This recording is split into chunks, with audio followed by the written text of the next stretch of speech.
ስሜ ረዳት ኮሚሽነር ሳሙኤል ሙህዲን ይባላል።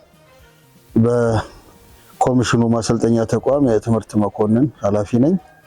የፖሊስ ስብዕና ምንድነው የሚለውን ከማንሳታችን በፊት ስብዕና የሚለውን ነገር ማየት አለብን።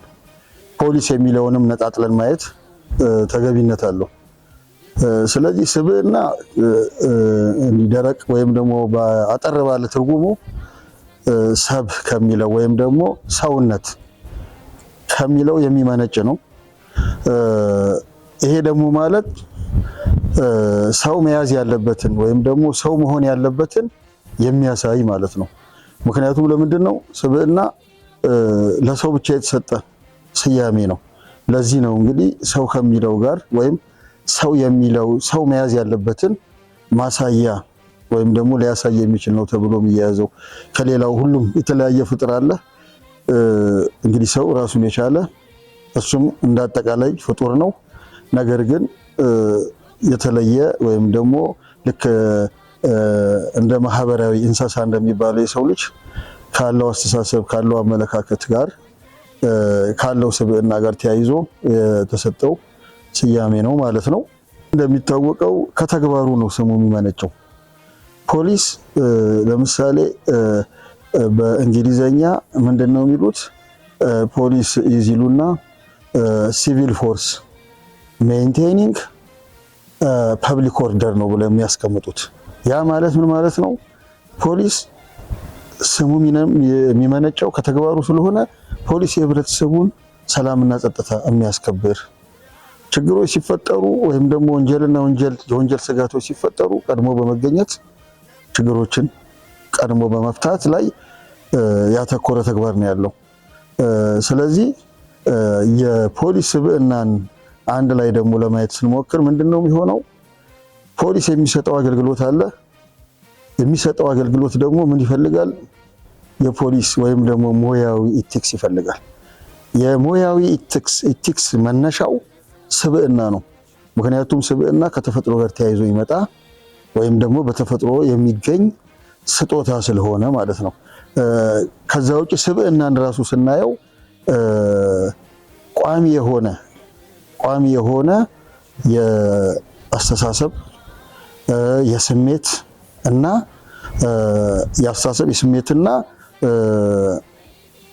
የተለያዩ እይታዎችን ጨምሮ ወይም ደግሞ የተለያዩ የአስተሳሰብ እይታዎችን ፐርስፔክቲቮችን ጨምሮ የነዛ ስብስብ ነው። ስፔሻሊ ደግሞ ለአንድ ግለሰብ የሚለይበት መገለጫው ነው ስብዕና።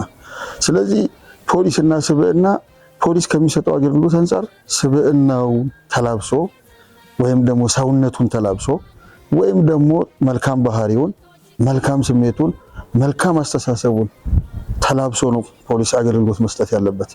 ስለዚህ የፖሊስ ስብዕና የሚመነጨው እንግዲህ ከምንድን ነው? እንደ አጠቃላይ ከፖሊስ ሙያዊ ስነ ምግባርም ነው ማለት ነው። ለስብዕና ግንባታ ደግሞ አንዱም አሁን በሀገር አቀፍ ደረጃ ፖሊስ ዶክትሪን አለው። የፖሊስ ዶክትሪን የሚል አለ። ምናልባት ዶክትሪንም ያው ቃሉ ምንድነው እንዲሁ አጭሩ ለመግለጽ ከእምነት ጋር ሃይማኖታዊ አስተምህሮ ጋር የተያያዘ ነው ቀጥታ ትርጉሙ። ነገር ግን ወደኛ ስናመጣው ደግሞ የፖሊስ ዶክትሪን የሚል አለ። የፖሊስ ዶክትሪን ምንድነው? ምንን ነው የሚያሳየው? በአብዛኛውን የተጠቃለለና መሰረታዊ የሆኑ አስተሳሰቦችን ያካተተና የተሻለ ተቋም ለመገንባት የሚያስችሉ ፍልስፍናዎችን ሰብስቦ የያዘ ሰነድ እንደማለት ነው። አሁን ይሄም ለስብዕና ግንባታ ከፍተኛ አስተዋጽኦ አለው። ይሄ ማለት ምን ማለት ነው? ይሄ ሰነድ ወይም ደግሞ የፖሊስ ዶክትሪን ሰፊ ሀሳቦችን፣ ሰፊ አሰራሮችን፣ ሰፊ አደረጃጀቶችን በውስጡ የያዘ ነውና ለፖሊስ የስብዕና ግንባታ ከፍተኛ አስተዋጽኦ አለው ማለት ነው። በተረፈ ሌላው ምናልባት እዚህ ጋር ሊገለጽ የሚገባው ስብዕና ጽኑ የሆኑ የስብዕና መገለጫዎች አሉ። እነዚህ በጣም ወሳኝ ስለሆኑ ነው። ቅን አስተሳሰብ ነው አንደኛው።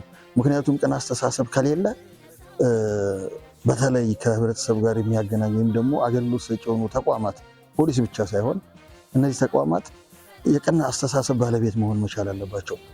ቅን አስተሳሰብ ከሌለ በስብዕና ሰዎችን ማገልገል ስለማይቻል ማለት ነው። ሌላው ራስንም መሆን ነው። ይህም አንዱ ጽኑ የስብዕና መገለጫ ነው። ራስን መሆን ማለት ምን ማለት ነው? ለምንሰጠው አገልግሎት መጀመሪያ መሆን የሚገባንን ወይም ደግሞ ሰው ሆነን መገኘት ካለብን ሰው ሆነን መገኘት መቻል አለብን። በጣም ፍጹም ስብዕና ወይም ደግሞ መልካም አመለካከት ወይም የመልካም አመለካከት ባለቤት መሆን ካለብን የዛ የመልካም አመለካከት ባለቤት ሆነን ምንሰጠውን አገልግሎት መስጠት መቻል አለብን። ስናገለግል ራሳችንን እንሁን ነው። ራሳችንን ደግሞ ስንሆን አንዳንዴ ተቋማችንም ስለምንገልጸው ማለት ነው።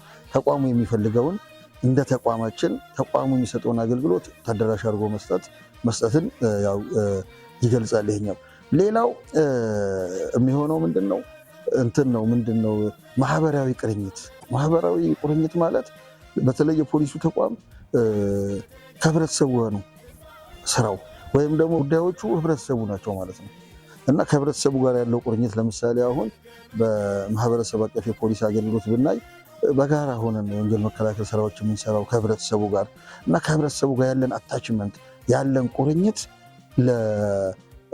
ለጽኑ ለሆነ የስብዕና መገለጫ ወይም ደግሞ ጽኑ የሆነ የስብዕና መገለጫን ሊያመጣልን የሚችል ስለሆነ ይሄም አንዱ የጽኑ ስብዕና መገለጫ አካል ነው ማለት ነው። ሌላው ምንድነው ከችግሮች መማርም የሚል አለ። ከችግሮች መማር ማለት ፖሊስ እንደ ፖሊስ ከችግሮች ብቻ አይደለም፣ የግድ ከችግር ብቻ ሳይሆን ከነበሩ አሰራሮች ወይም ደግሞ ከጣሉን አሰራሮች ልንማር ይገባል። እነዛን እኛ ውጤታማ ያላደረጉንን አሰራሮች ወደ ጎን ትተን ውጤታማ ሊያደርገን የሚችለውን አሰራር መያዝ መቻል አለብን። ከዛ ጋር ይህም ሊያያዝ የሚችልና ለስብዕና ወይም ደግሞ ስብዕናን ለመግለጽ እንደ አንድ ወይም ደግሞ እንደ አንድ የስብዕና መገለጫ ነጥብ ነው ማለት ነው። ሌላው የምንቆጣጠረውን ጉዳይ ላይ ወይም ደግሞ የተሰጠን ኃላፊነት ላይ ትኩረት ማድረግ ነው። እኛ ለምሳሌ ሰላምና ጸጥታ የማስከበር የፖሊስ ነው። ለምሳሌ ይሄ በህግ የተሰጠን የስራ ድርሻችን ነው ወይም ተልኳችን ነው። ስለዚህ ምንድነው ማድረግ ያለብን? እዚህ ተልኮ ላይ ነው ትኩረት አድርገን መስራት ያለብን። ከተሰጠን ተልኮ ውጭ መውጣትም አንችልም። ስለዚህ ይህም ያንን የሚያመላክት ሀሳብ ነውና እንግዲህ ባጭሩ የፖሊስ ስብዕናን እንዲሁ ባጭሩ ነው እንደው ለመዳሰስ የሞከርነው እንጂ በጣም ሰፊ ነው። በጣም ብዙ ጊዜ ወስዶ ማብራሪያ ሊሰጥበት የሚችል ሀሳብ ነው ማለት ነው። ስብዕና የሌለው ማንኛውም ፖሊስ የሚፈለገውን አገልግሎት ለህብረተሰቡ ተደራሽ ማድረግ አይችልም። ለዚህ ነው ሙያዊ ስነ ምግባር የሚፈለገው።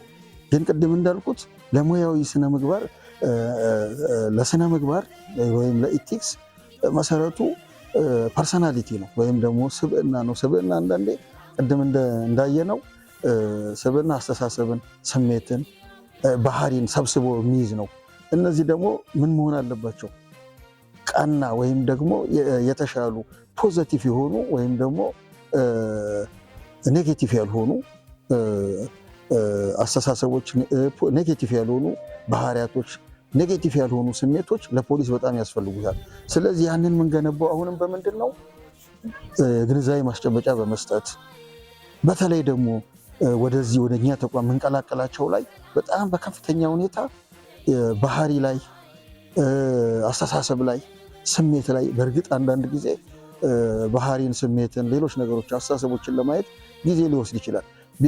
ቢሆንም ግን ባለው ወይም ደግሞ እንደ የፖሊስ ሙያን ተጠቅመን የሰዎችን አስተሳሰብ፣ የሰዎችን ባህሪ የምንለይባቸው ብዙ መንገዶች አሉ። እነዛ መንገዶች ተከትለን ወደ ተቋሙ ሊገቡ የሚችሉ አዳዲስ ለህብረተሰባቸው በፖሊስነት ሊያገለግሉ የሚፈልጉ ወጣቶችን ወይም ደግሞ ዜጎችን ስናስገባ በተለይ እነዚህን ነገሮች ማየት እንደሚገባን አንድ መያዝ እንችላለን።